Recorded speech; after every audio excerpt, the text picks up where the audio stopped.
There we are. Okay, and we are live. Welcome to another OSR Tabletop live stream with myself, DM Bloodworth, and today I am joined by Pete Saloom of Pear Studio. And if in the promo when I was mentioning this, I might have said Peachtree, and that's just a dread thing that's stuck in my mind. Which I absolutely love that movie, but if I misspoke and said. But it is Pear Studio, and yes, and so I'll let Pete say hello, and then I'll get to how we actually met and came to this interview. Yeah, absolutely. Richard, first of all, thanks for having me on today. I really appreciate the opportunity.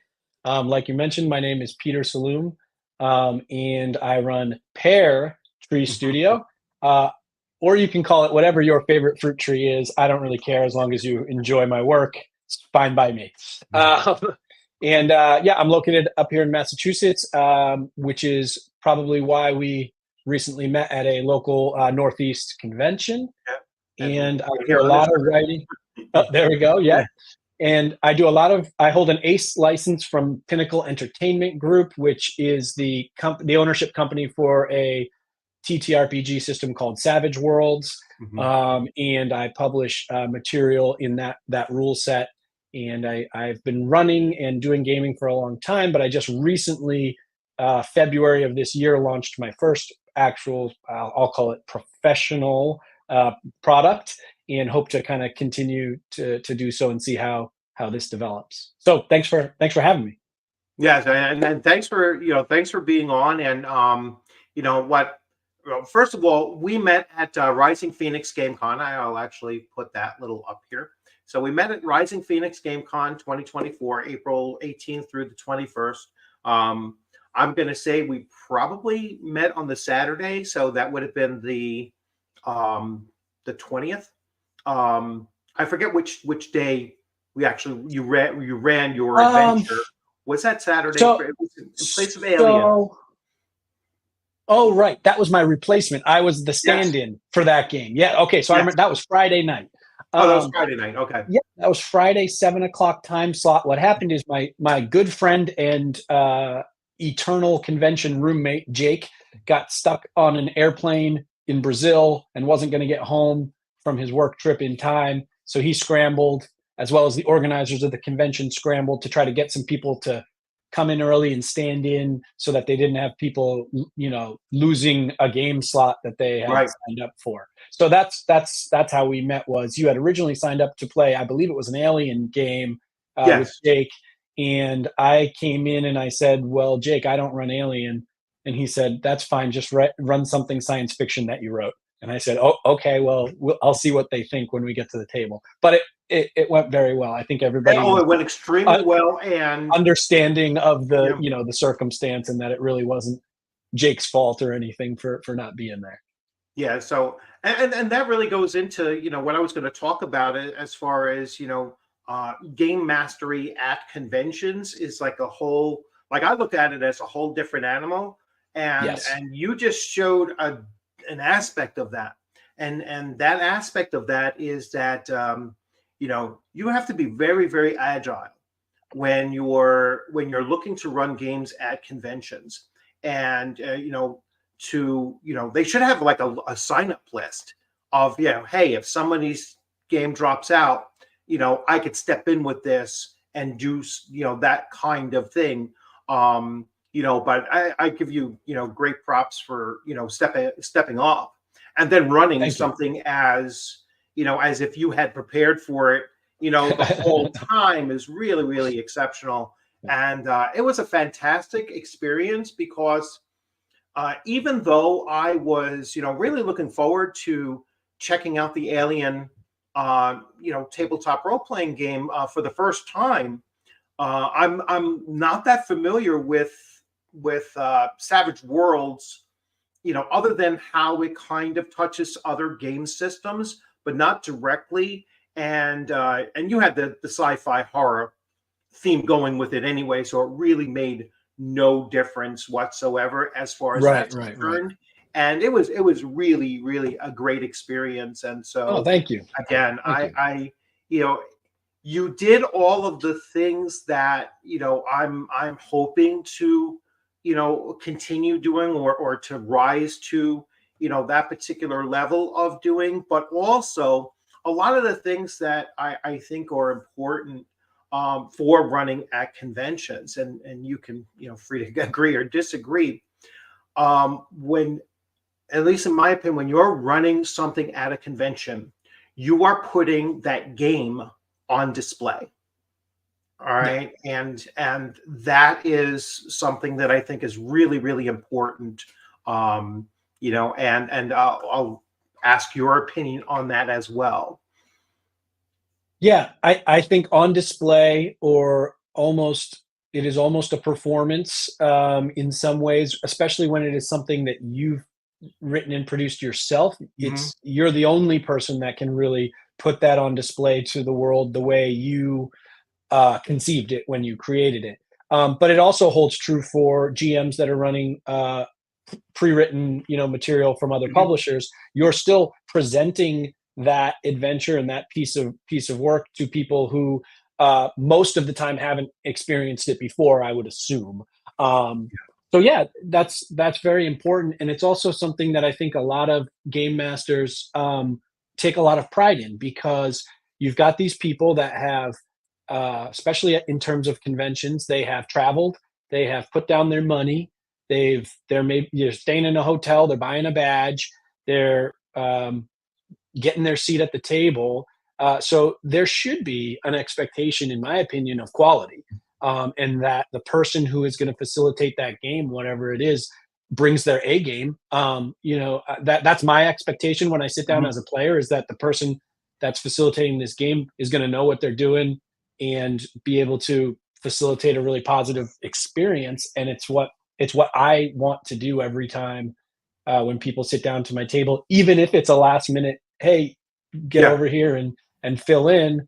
That is a hurdle. There's a little bit, probably a little more confusion or in the Hmm. outset there, but you still want to bring the best possible version of yourself. Right. Um, and as I'm hearing myself say this, kind of just general life advice, I guess, Yeah. is what it Yeah. is in general. Yeah. It's just like, don't try not to suck. Yeah. It's Yeah. When sort when of a you're in tagline. public, it's always best to try to bring the best version of yourself. I know Unless we you want don't to just, always succeed, but yeah, yeah, you may not always succeed, but if your intent is to be a total, a-hole, yeah, as soon as you step out of the house, you'll you might probably have some succeed. trouble doing that. So, but yeah, I mean, it's something that so we have a shared experience with that now at that convention, and I've learned not to do this ever again. I ran Mm, 5 different game systems, on you know yeah, 2 per day, and it was like a morning and an afternoon session, and um come Saturday night, I was like, oh man, I'm done. I mean, I was just yeah. absolutely done, and I would never ever recommend running more than one different game system each night. So maximum 3, and Mm, and then you could do 2 or 3 sessions, or 2 sessions of each if you wanted to. Although 6 sessions is a lot of time too, to cram in running 24 incredible. hours, or for like I was up to like 32 hours of running games, and never ever again would I make that mistake. And Yeah, I mean, that's extreme. That's Herculean, even if you've just got one type of session that you're running and you've got that really dialed in and efficient. That's still a lot, just because the number of hours that you're going to spend speaking and having to be sort of at attention and doing this type of stuff. Um, I watched your little recap where you said, "Boy, I don't think I'm gonna try that again," and I agreed with you. I was thinking that before you even said it. Like yeah, that's a pretty wild amount to take on. I do run a lot of sessions. This past convention, I ran less than I normally do, but I typically will run between 4 and 6 sessions per convention. right. But I only run in one rule system, so that takes a ton of Mm. complexity and confusion and just things to carry, Right. out of the equation. Hmm. And typically, I'm running repeats of sessions because I do a lot of play testing, Hmm. and a lot of promotion of stuff that I've produced. So if I'm play testing something that I think is going to be published, I'm eager to run like 2, 3 sessions of that because I want to run through as many possible iterations of how the circumstances play out as I can, so I can kind of gather feedback and notes and stuff. But yeah, I couldn't imagine if I had to switch from game system to game system for all of those times and then tear down and set up and haul all that stuff around. I mean, you need a truck. Yeah, yeah, and it was a whole suitcase for just Yeah. those 5 games I was running. I was like, wow, this suitcase would not get onto an airliner without having to pay an extra No. whatever, Yep. and I was like, no, I'm not doing that again, so it was definitely definitely, and like you said earlier, I'm going to focus more so on running the things that I've written myself, and that Good. became really the two game systems that I ran. I ran Gangbusters and I ran the Conan 2D20. Yep. And I was like, all right, those are 2 adventures that I actually wrote myself. And Oh, so okay. I'm going to Yep. keep on displaying those until I got tired of them. But now looking at, Savage Worlds, I've like I said, I've touched it, peripherally. So I mean, the dice mechanics are very similar in like a Blade Runner. Um, Yep. so you have different dice assigned to different attributes and everything, and that tells you, if your character is using D8s as opposed to D4s, they're much better in that skill area, than Exactly. than vice versa. And so, and I have Savage Worlds, Solomon Kane. I mean, all 3 core Oh, books cool. and everything. Just never had a chance to actually run it. And I'm always hearing like Deadlands is hugely popular. Yes. And the system is actually very, very popular as far as people running the systems, but you don't hear much about it, or at least I don't in my circles. I don't hear people saying, "Hey, you know what?" They'll talk about Deadlands, but they won't mention it's Savage Worlds. And that's Right. a weird thing. So you're officially writing for them. Do you come across that kind of an issue, like saying, "Hey, wait a second, this is not just something I've written, but I'm writing it using Savage Worlds."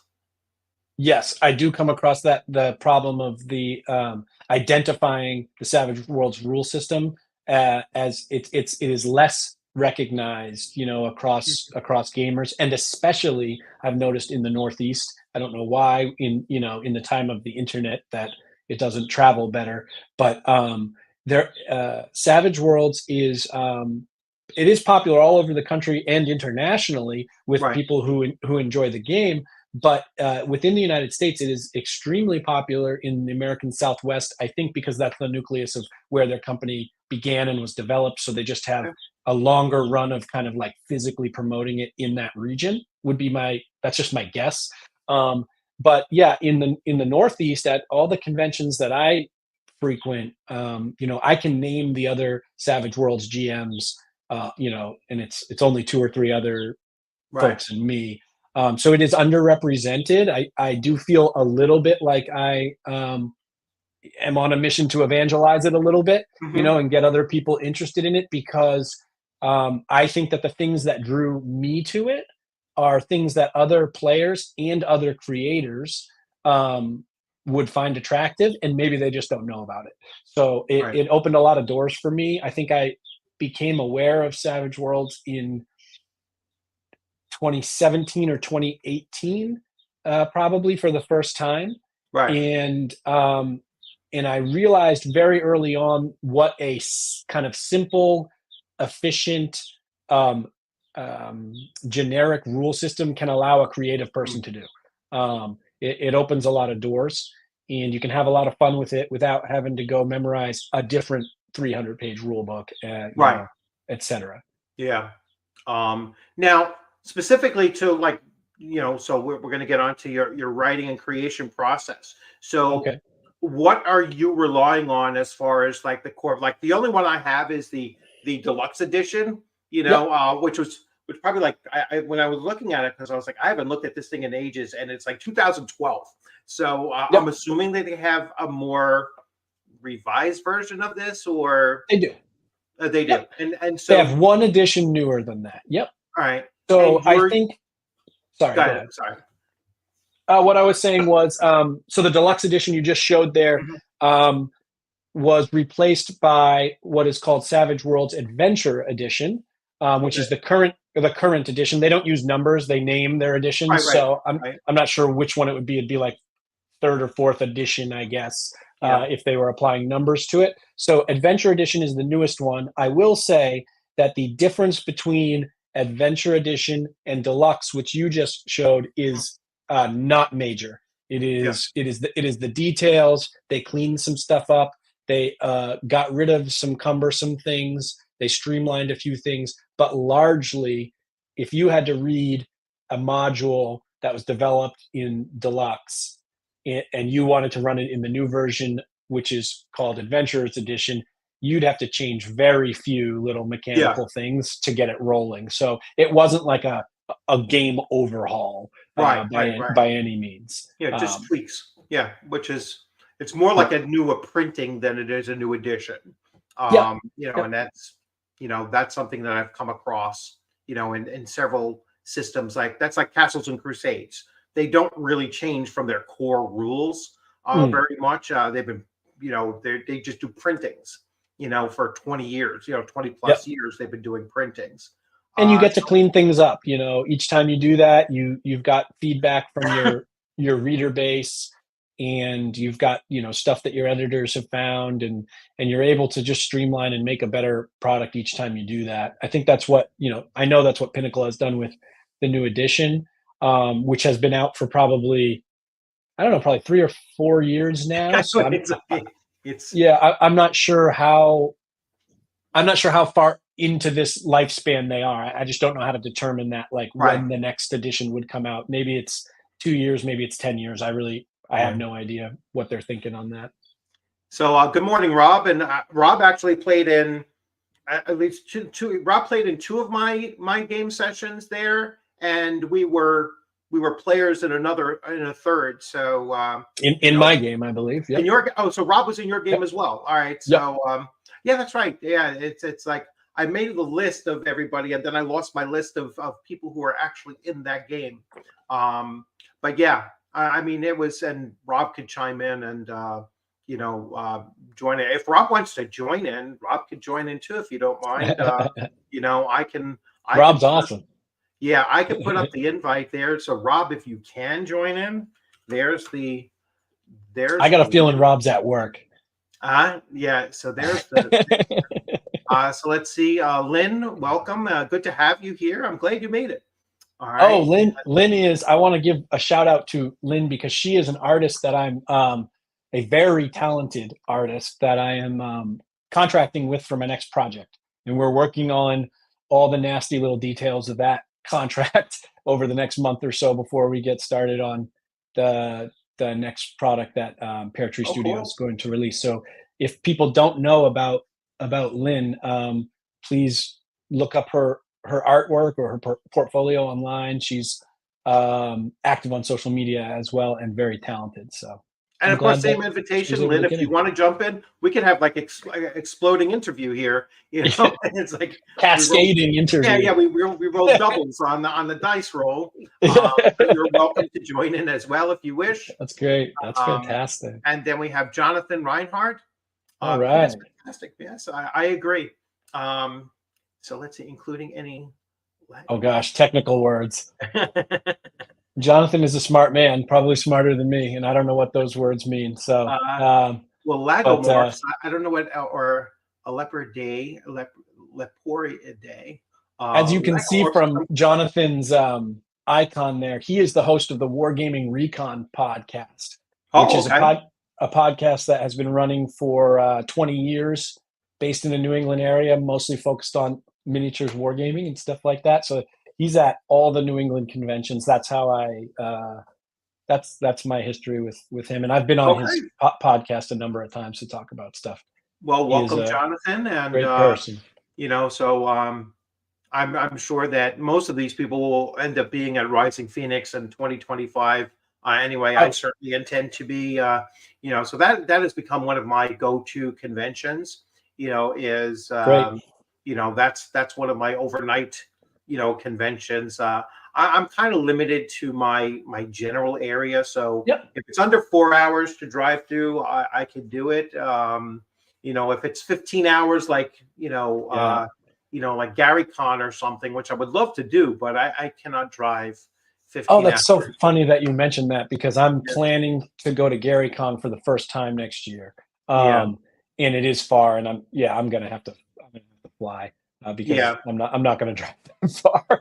But it's funny that you mentioned that because I'm the same way as you. I'm normally just the New England convention Right. circuit.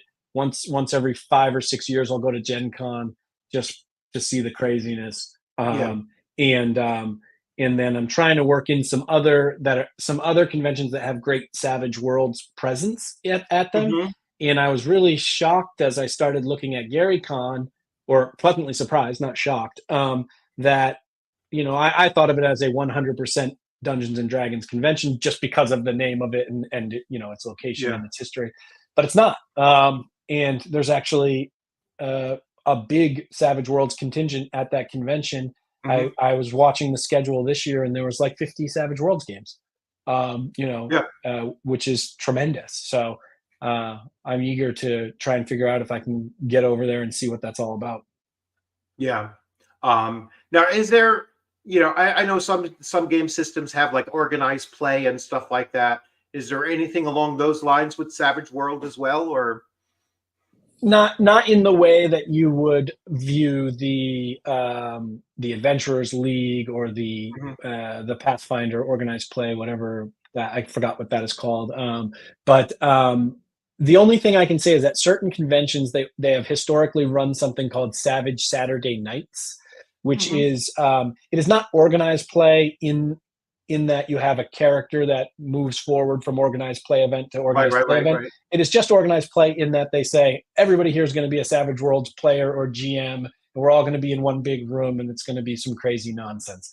That's Yeah. about as organized as Savage Worlds gets. Well, that's I think you right know, now.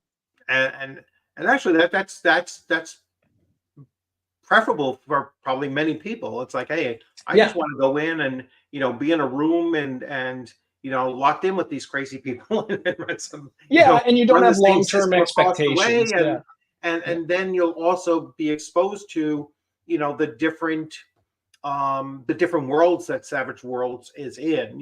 So you'll see Oh yeah, Deadlands and you'll see um what is that, Space 1889, and you'll yeah. see you'll There's see all of just such a their. diversity, Yes. such a Yeah. diversity. Well, Yeah, it's a I mean, there's so universal much. system, so you're going to see, that.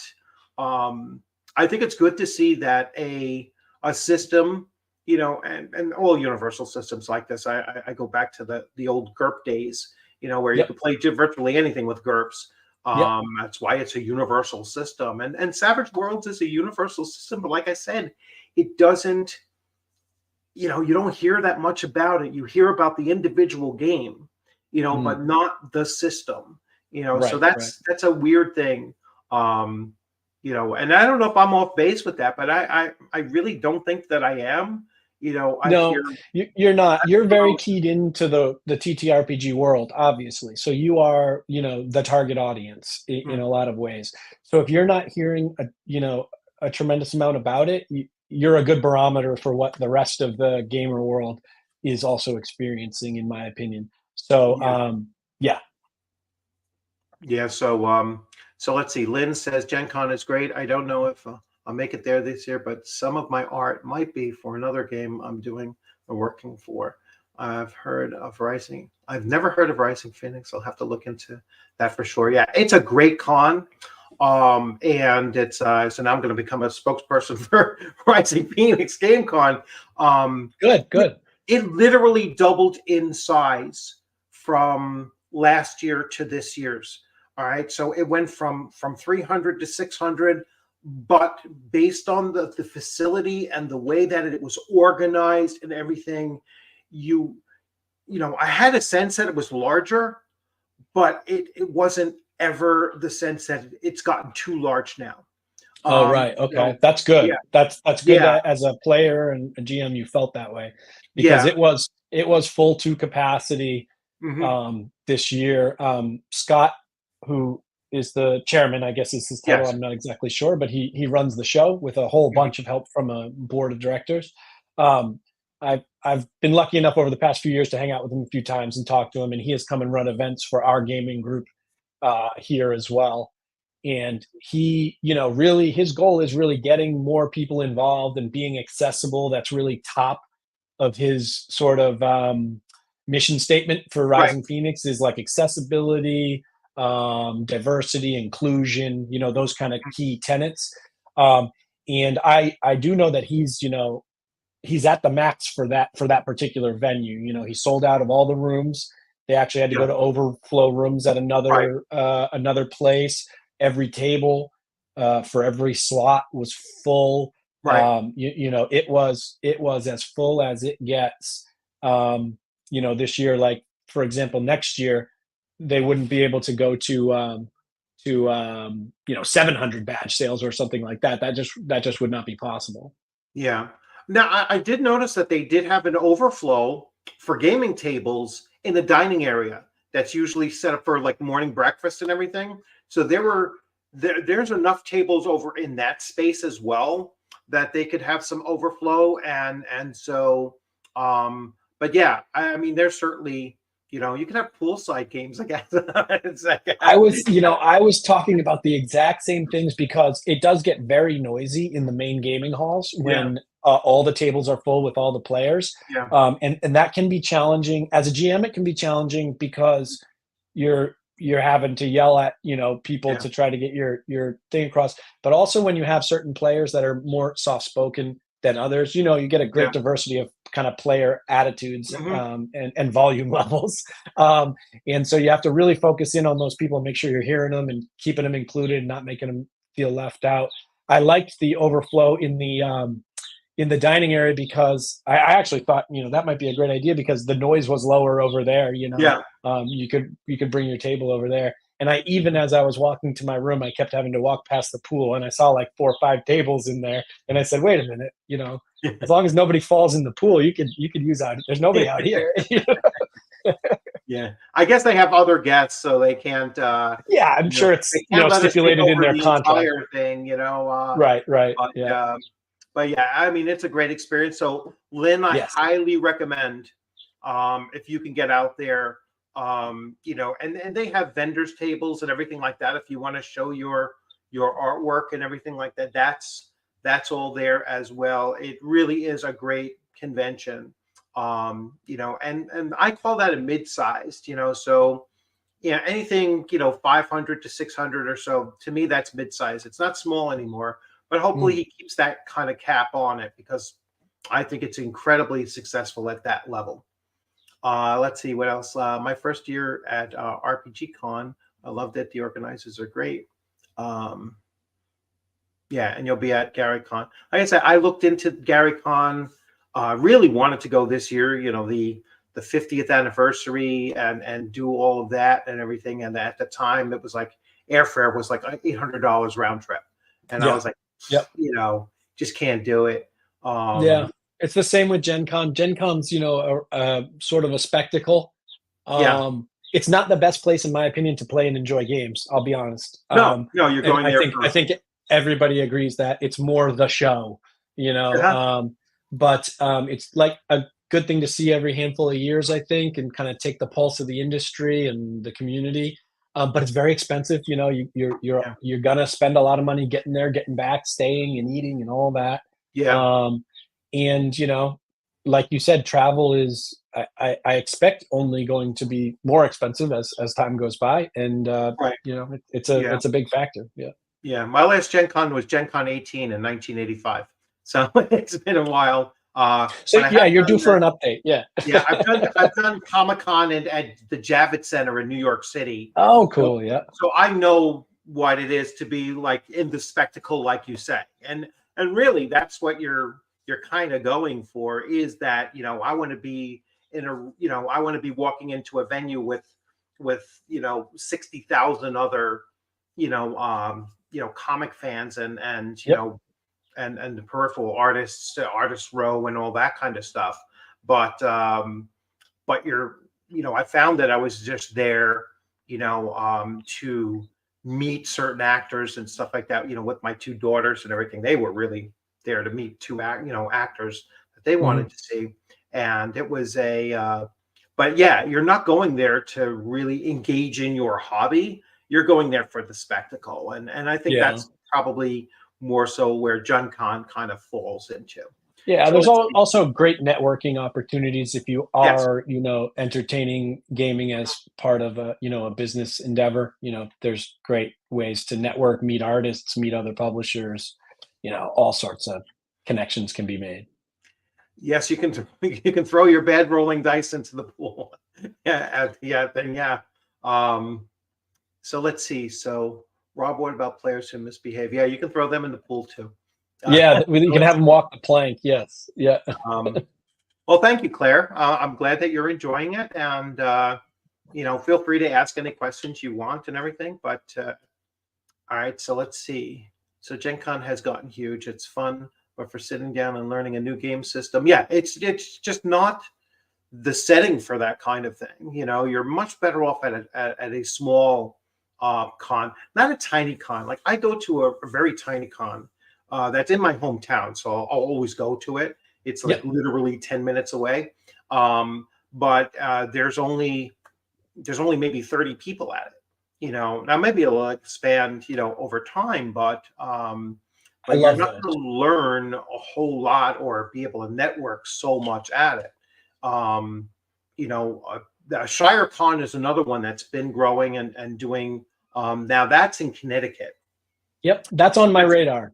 yeah, because that's one that Scott has gone to, and I ran Yep. into Scott there a couple years ago, and so that's how I forgot exactly how I found that out. Like Scott originally played in one of my online Gangbusters game. That's how I met Scott, and Oh, so then we came across each other at ShireCon like 3 years ago, and then that's when he told me about Rising Phoenix. So I was like, okay, okay. I'll go to Rising Phoenix. So again, like you were saying, this kind of networking, going on is really how we're kind of coming together on the on the East Coast, because the convention scene isn't that big, but it's growing in the quad state area, let's say. So you Mm. have New York, Massachusetts, Connecticut, um Philly. well, Philly now, yeah. Sure. Yep. Philly is actually, like, Pennsylvania is actually a little bit bigger than Jersey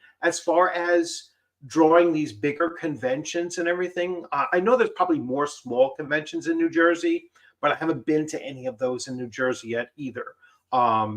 It's such a pain in the ass to drive into Jersey. It's like Pennsylvania, you kind of skirt everything, and Yeah. you could avoid all the big traffic hassles and everything going to Pennsylvania. But Yeah, my entire family well, my parents grew up in New Jersey, so we've spent my whole childhood driving, waiting to cross the Tappan Zee Bridge, and you know. yeah, and I won't do the joke about Jersey. So what is Please, please, have mercy. yeah. All right, so let's talk a little bit about your publishing. So we will Sure. get to so so drive through RPG and elsewhere. So you already have one item on drive through RPG, and I'm going to share Yep. screen so we can all take a look at that. And yep, Shameless so plug. There it that is is. it. And it's good to know that that's the size that it comes in. So when you Yep. order it, soft cover or whatever, that's the size. That's Yep. another It's important thing to know. US letter, 8.5 by 11. It Yeah, makes it so that things don't have to be tiny fonts. And, yes, one of the things I really think about a lot especially in the layout process of mhm, this, is it needs to be extremely GM friendly when they're trying to run from the materials they have and things are going on at the table. They can't be flipping through a million Right. pages and trying to find hidden information. It needs to command your attention and be easy to find what you're looking for. Right. That's really important to me in terms of actually having what I develop be useful and playable. So yeah. Yeah. So let me bring that up there so everyone can see it now. And so so here we have it. And it's 24 pages long. And I just want you to take a look at the layout because this is what really impressed me is that the fact that is this hyperlinked? Oh, it's hyperlinked too. All right, that's an extra plus. All right, that it's hyperlinked. Believe it or not everybody hyperlinks, and I don't know why they don't. But anyway, just look at the layout of this, and you can see the artwork is very, very impressive, and I'll let you talk a little bit about the art as well. So here's a very simple map. You don't need more than that, and just locations and stuff. And we go all the way through, and you can chime in and talk about anything that you want to. I'll stop scrolling if you spot Well, something. one thing I would say, since we're talking about layout and the importance of layout, is all the layout on Shadows of the Sacred Hills was done by Carl Kiesler, Okay. who I hired specifically to do this, and he is the best TTRPG layout person in the world, in my opinion, and in many other people's opinion. And before I ever went to begin the publishing process, I knew, as I was just writing and playtesting stuff, that was the guy I was going to go after to do it, Right. because I know how important effective layout now. I didn't know this before. I now Right. know how important effective layout is in getting the writer's message across in a digestible way, in a way Right. that isn't scary or overwhelming. When people see a page of size 12 text with nothing breaking it up, or at least when I do, I think I subconsciously I kind of gloss over, like, oh boy, this is going to be a lot here, Yeah. and if you have someone who is skilled with layout and presentation of stuff, of information, from a visual sense, it really, really does a lot of work for you. Um, Anybody who's thinking about getting into publishing like this, I would say, if you already are a graphic designer or a talented layout person, you've got that hurdle, you know, basically overcome. If not, I'm a firm believer of surround yourself with talented people, Hmm. um, and that's what the process I've taken in publishing, as well as I am the writer and the creator. But for the most part, I'll lean on other people that have great skills where I don't. In for the art on this particular adventure, I did all the interior art. I didn't do the cover art. Hmm.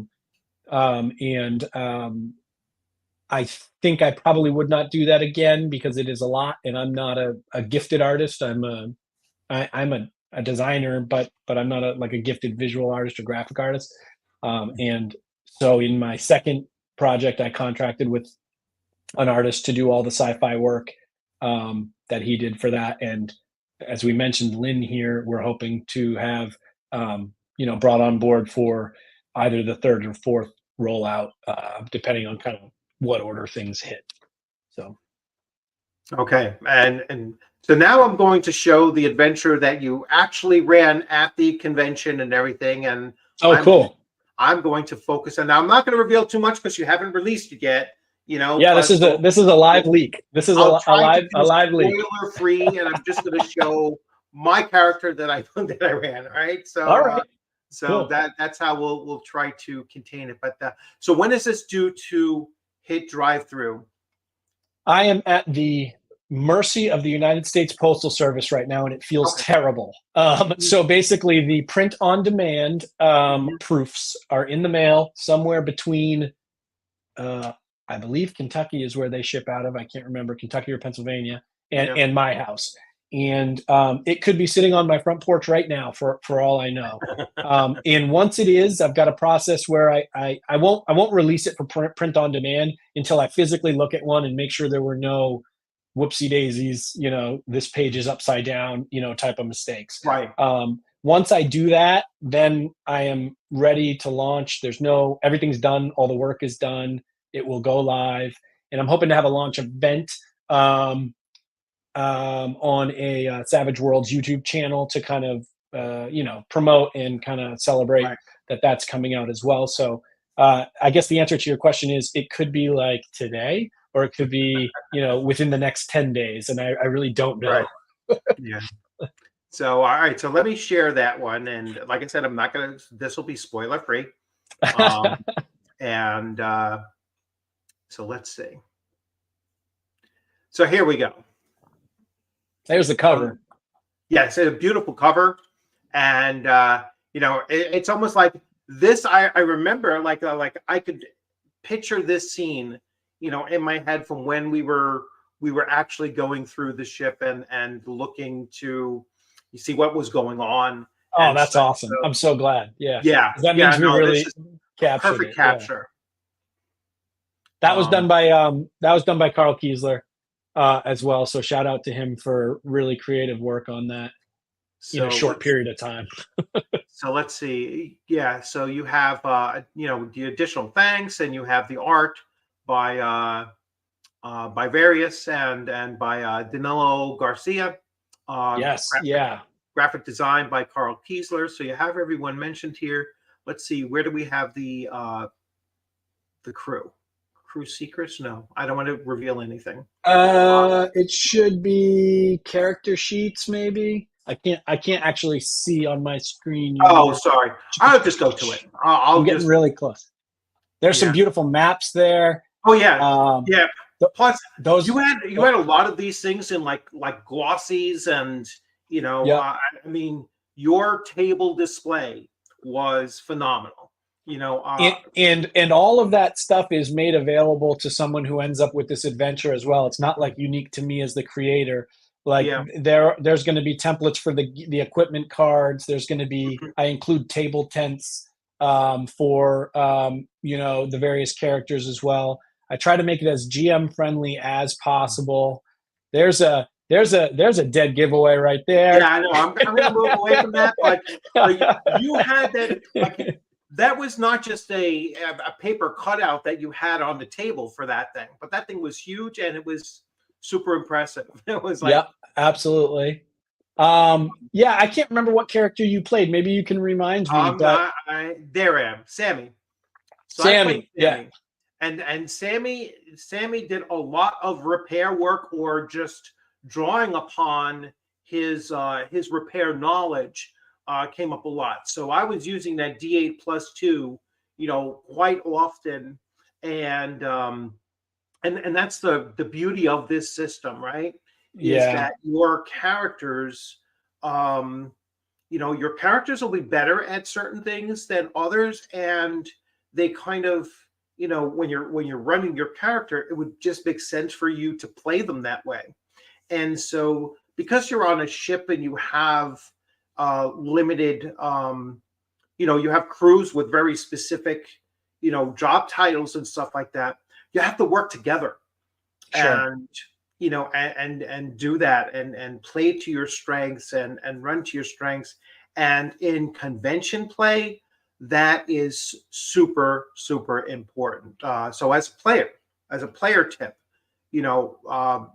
be prepared when you're playing in a convention, when you're sitting at a table of 5, that, coordinating what each role is amongst the player characters and kind of playing to your strengths is the way to actually survive in convention play. You might not always survive, but it certainly make it more likely that you'll survive. Let's see what the back. I don't want to reveal too much. Yes, but I will. Here's some great equipment cards that come with it as well that you can print and laminate or stick in a standard CCG size, card sleeve, like a Magic card sleeve or something like that. So that's helpful to keep track of what's on board. There's Yes. also full color figure flats if you want to cut those out so that Yes. you've got those for it.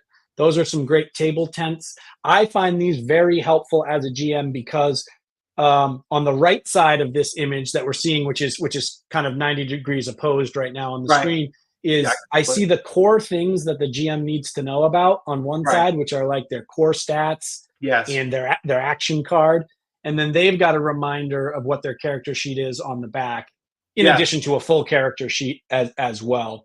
Yeah. So again, just trying to keep less time when you're running convention games. You've got 4 hours, and when you spend 10 and 15 minutes trying to find, does this person have that skill or this or that Mhm. or that equipment, it just takes away, from the efficiency and the sort of the cinematic tension of the experience. The character you played, Yeah. Sammy, is a critical character with important roles in this adventure.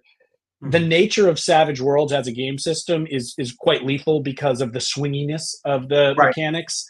You can be killed, just suddenly, just by Mhm. an exploding die roll. And so, especially in this adventure, if there is not cohesion between the crew members, it is almost always a really bad ending Yeah. situation for the whole crew, just because of the circumstances that they found themselves in and how perilous those are. Yeah. So yeah, definitely looking forward to when that when that comes out, and you know, I the whole display on the table, like you said, with those like kind of place cards Mhm. showing, this is what my stats are, and then for the game master, you can see that's a brilliant idea. It really is. I mean, so that's something that we should see, elsewhere, in other, because that really is something. It's such an easy thing, Yep. conceptually, it's such an easy thing to think about, because Yeah. when you go to places, you see place cards all the time. All Yep. right. I've never seen place cards saying these are the prime attributes of a character, so really, really good idea to do that. It really helps me cue myself along as I'm looking around the table and remember, oh, this person is particularly good or bad at this, and things like that. And it just creates more efficiency. And again, because I'm almost a 100% convention GM. I Right. think that way, and I don't think like a lot, maybe a lot of your viewers, and probably most GMs in gaming who are more campaign oriented Hmm. and have pacing, but it's a much different pace. Yeah. And I'm always thinking in that mindset.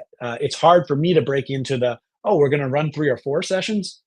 Okay, I can pump the brakes a little bit. Yeah. Yeah. I have to kind of switch gears Yeah, at it's a that time. totally different mindset. But it's not a new one. I mean, Gary Gygax was writing about this in his game mastery book, back in '89, Mhm. and saying, like, he really, talked about, um, it's the next level up from running a home game is running a convention game. And he was much more of a convention runner anyway. I mean, most of his adventures were convention games or tournament, meant to be very, very lethal and that kind of thing, but meant to see more so how far did the party get rather than did they actually complete the story, necessarily. And so yeah, and then that's why I've been talking about, really why I wanted to bring you on, was to talk about that difference of, running at a convention as opposed to, at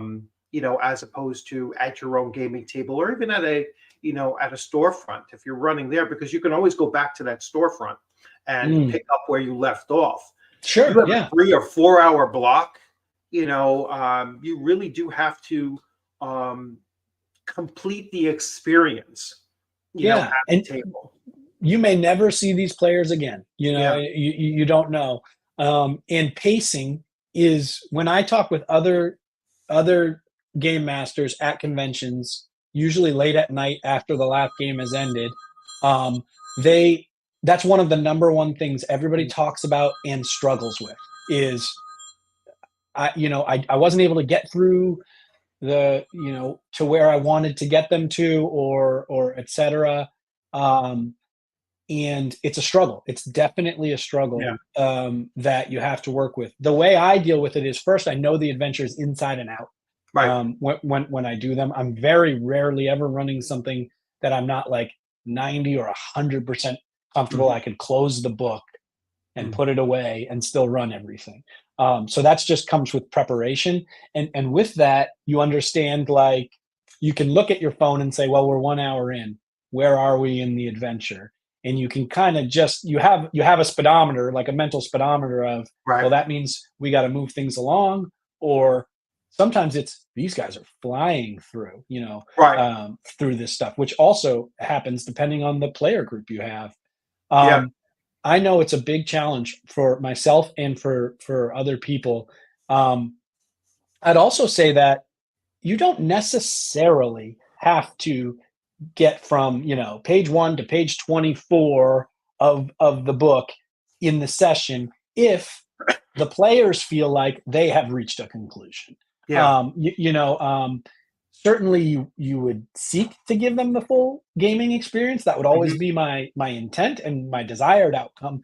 But you will have some player groups who are the ultra analytical, almost paranoid Mhm. player groups that you can tell right away within the first 45 minutes of play, there Mhm. is no way these guys are going to get to the big boss at the end because they're worried about, stepping off the train properly, in the first scene. Yeah. And you can kind of tell the attitude. And that's when you have to shift gears and you have to do Yes. things that cause them to move along. I always build Mm. things in that make it so that the tension is we must keep moving. Yeah. For example, in Icelian Hybrid, there are conditions aboard the ship that are constantly in a state of flux. They're either deteriorating, Right. things are happening. And so for players to say, well, we're just going to sit here and wait to see what happens, the result is death. If you sit still, when your ship is in space and you're running out of air, you can't sit still. You got to go solve the problem, Yeah. and things like that. And I use those types of premises in pretty much everything that I run. Is like there's a reason you must keep making progress, and that really helps drive tension with the players. You can see it Mm. when you watch your players at the table. They're like, oh, I'm worried and I'm not going to get to sit here and figure out mathematically the most optimized way to proceed, because if we don't make this decision in a minute or two, somebody's going to die. Yeah. um, and I enjoy that, on my end, but Right. I do know that players enjoy that as well. They don't like to be railroaded. You Mhm. must do this, but they do like to have enough information to keep moving and making progress and contributing. It's Yeah. when things have hit a plateau or a stalemate, that's when you start losing the attention spans of players at your table. Yeah. And that tense, like Rob mentions here, it was very tense and fun, and but the tension was really the driving, thing. And I think it's really important to create that, because you're in a different setting, and Yeah. I don't want to say it's railroading necessarily, but you want to prod them forward. You know what? You Yep. want some kind of you want to keep that pace and tension going.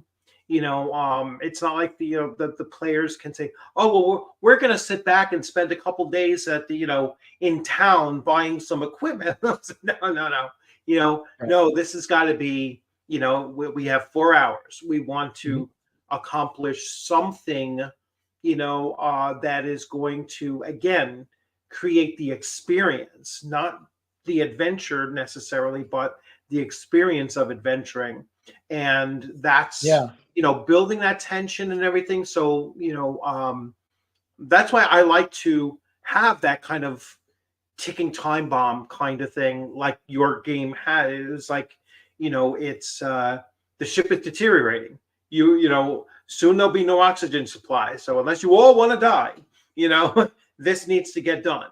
And So I think that that's for game mastery at convention. That's something that I think is a good tool for a game master to do, is to have some kind of a ticking time bomb, to get So the.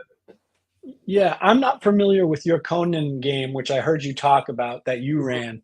But with that as an example, is there anything you do particularly to try and, without being quote unquote, railroading the Right. players? Is there anything you do to drive momentum, or is there something intrinsic to that module that forces the players at the table to be sort of progress oriented? Yeah. Well, they had a competing group of adventurers There you who were go. trying to get there, and systematically, I had written into the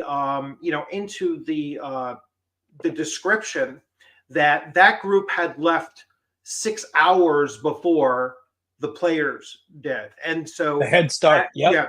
So as they were heading out 6 hours later, they were presented with various different options of navigating terrain or avoiding certain things. And based on their choices, they might gain, and quality of rolls, let's say, they might gain advantage and catch up.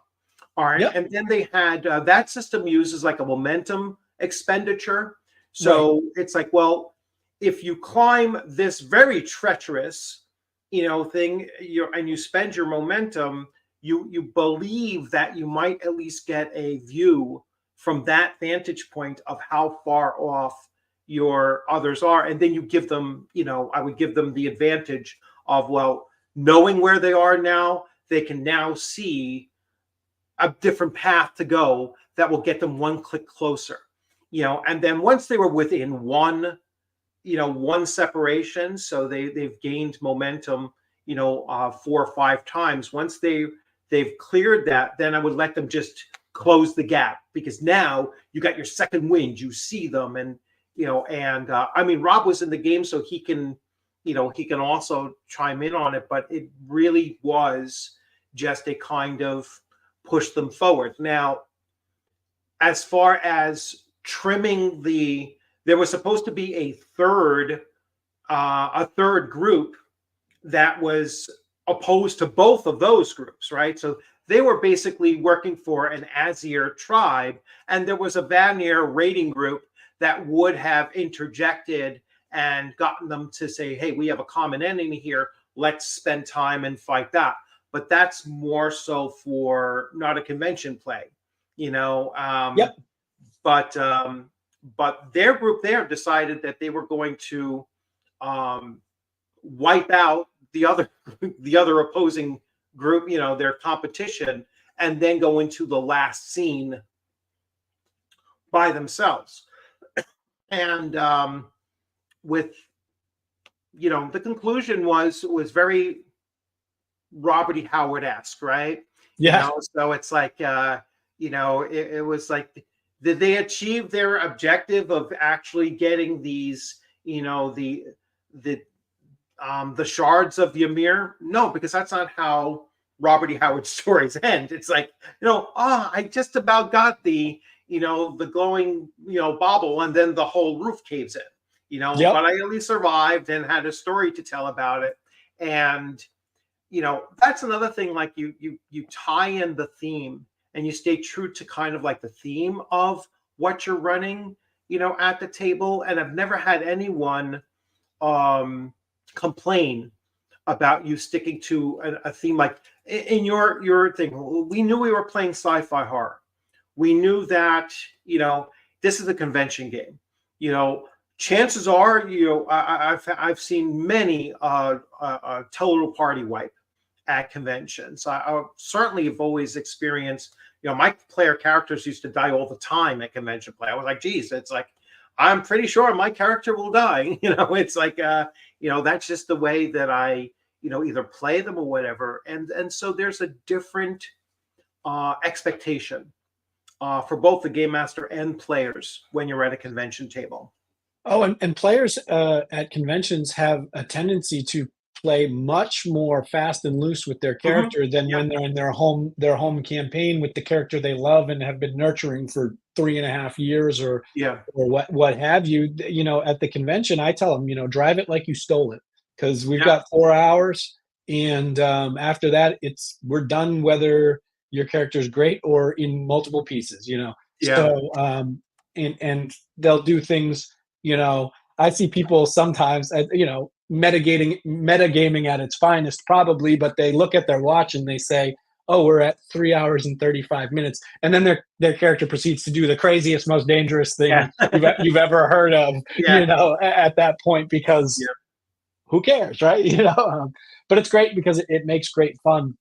I liked what you said there a moment ago about your Conan adventure having basically, you had an option where there were additional groups that would have made the adventure much longer and more complex, but you also had a version where you condensed the opposition for convention play. And I love adventures that do that. Some of them will outright say in a sidebar, Right. if you'd like to run this in an extended format, use these portions of these scenes, and if you're cut for time, omit pages 5 through 7, Right. and just move on. And I think that's fantastic, because again, it makes the product actually more valuable for the GM, because they can use it in two different ways, and it makes their life easier. So I think that's great. I actually just got a text in the last couple of days from a GM who was running my Shadows of the Sacred Hills Right. adventure, and he said, my group and I decided we're going to run it as about 3 or 4 sessions instead of one." And I was Right. like, "Huh, okay." And he kind of explained how he was going to break it down, and they were adding some other things, and he was adding some creative Right. stuff of his own in there. And it was like, that's fantastic. I mean, that's exactly what I Yeah. want to see happen. Is I just want to get the ideas and the story out there, and then once I've put it out in the world, it it is a wild thing. Yeah. It just is going to exist however it Yeah. exists. For people, and I don't care if they cut it all to pieces, as long as they enjoy it. And so I thought that was fantastic. I'd love to. I hope that I get an update on how that turns out. Yeah. Yeah. That would be great to hear as well. Yeah. I mean, once it's out in the wild, like you say, it becomes, it will morph into whatever you need it to be, and you Yep. might take pieces from here and there and cobble them Yep. together and come up with something completely different, or you know um just whatever works at your table. Right. And I'm a firm believer of that. Whatever you need to do at your table for. I know some people say, "Oh, it's not supposed to be about fun." Bottom line, if you're not going to have fun all the time, that's just dice are involved. When you roll a one, it's like you're not having fun in that moment. It's like it's like, I even see the fun in that. Maybe I'm an eternal yeah, optimist, but I yeah, even see the fun in yeah. that.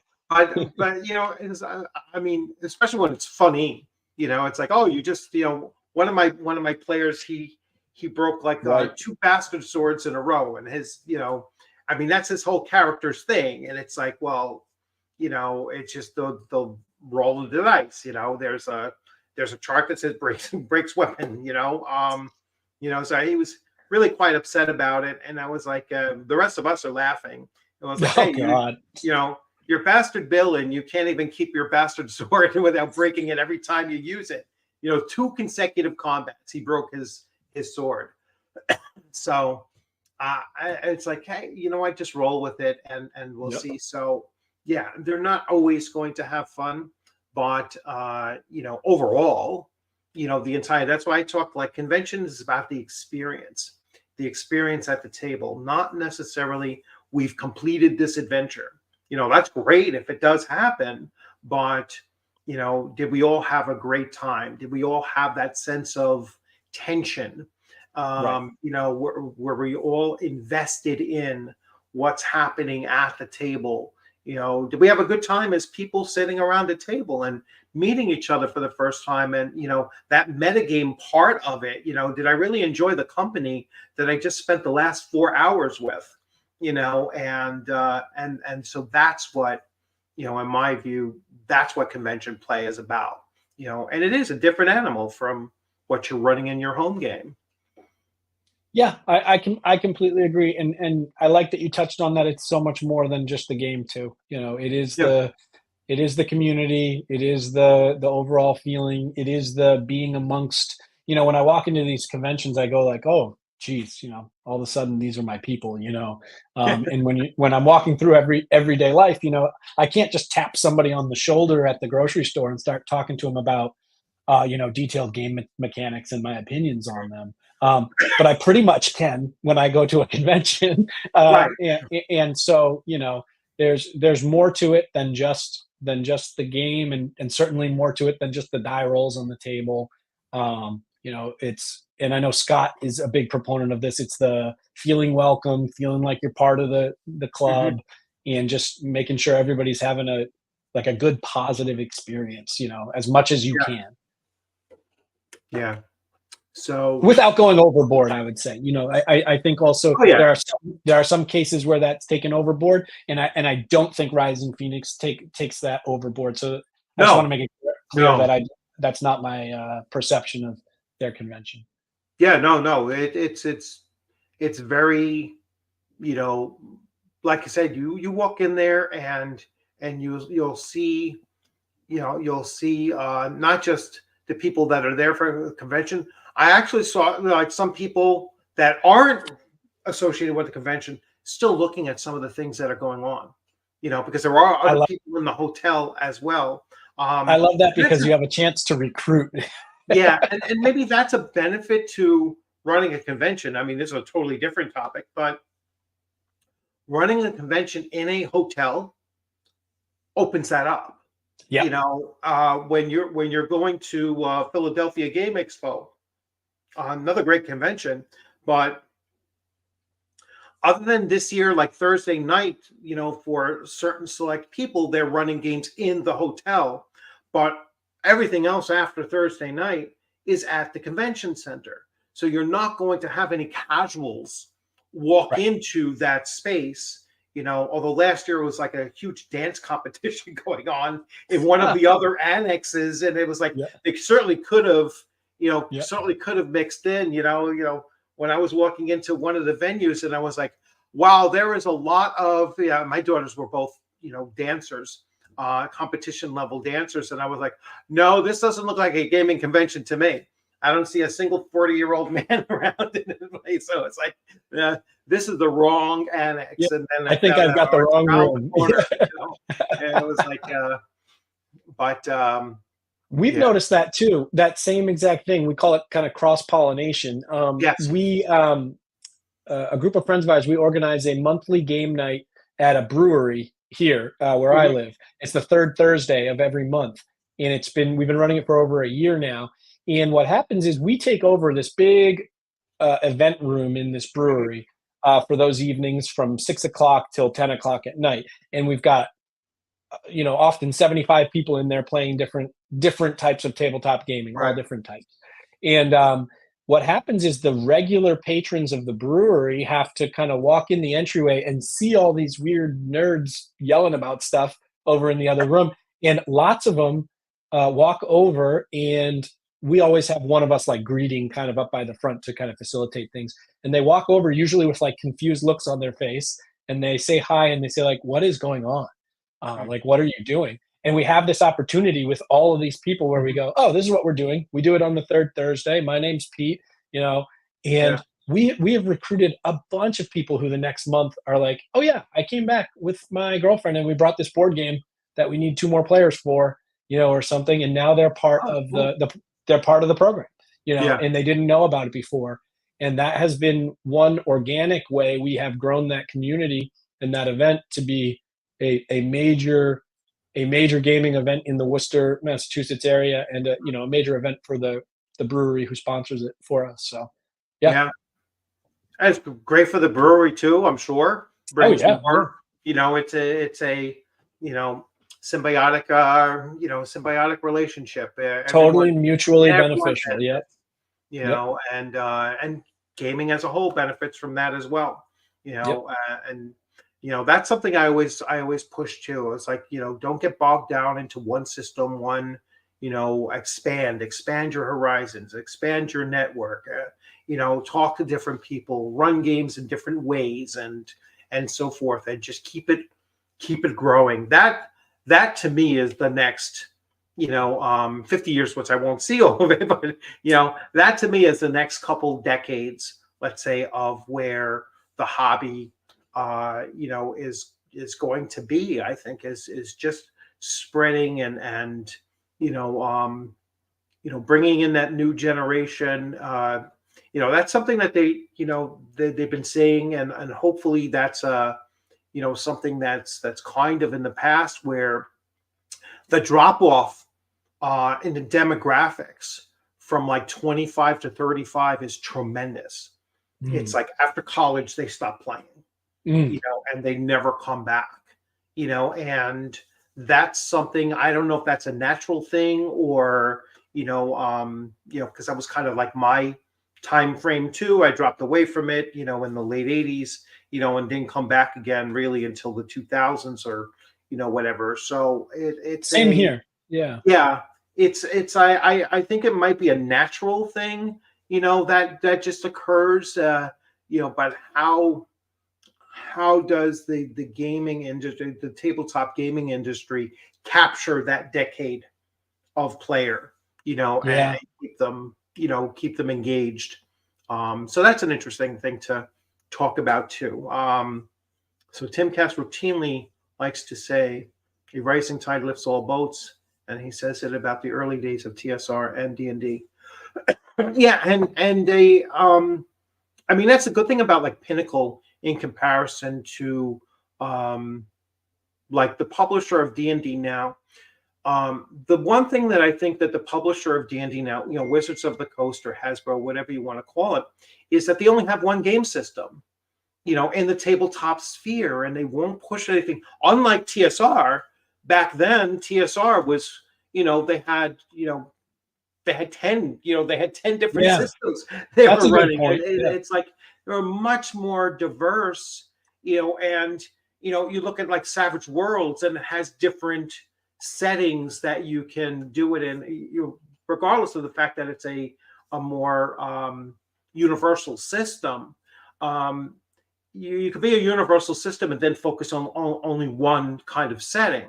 They're a universal system that's opened it up to a lot of different genres and everything. Right. So I think that that's something that the big game companies need to, Wizards of the Coast needs to have something other than Dungeons and Dragons in the tabletop role playing sphere. Same thing with Paizo, something other than just, I don't treat, Starfinder, or that's just Window have fun dressing. in space. Yeah. It's Yeah. not different enough, so maybe that's another thing that Pinnacle kind of outshines,